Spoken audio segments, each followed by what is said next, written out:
Wow! Look at this magnificent tart we're gonna cook today. Quiche Lorraine. For this recipe, we need eggs, cream cheese, bacon, and tart dough. First, we fry the bacon in a pan until it becomes golden and delicious. Next, we add the eggs, cream, and cheese into a bowl and mix them together.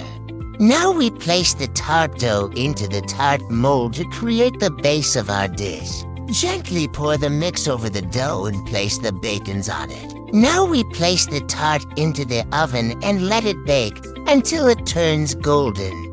And here it is, a delicious quiche Lorraine. Golden, warm, and ready to serve. Bon appetit! France has so many incredible foods, desserts, and breads. You can find the full recipe on my website. France knows how to tempt a ghost, but it's time for Chef HooLou to visit the next country. Just subscribe and guess the next food in comments.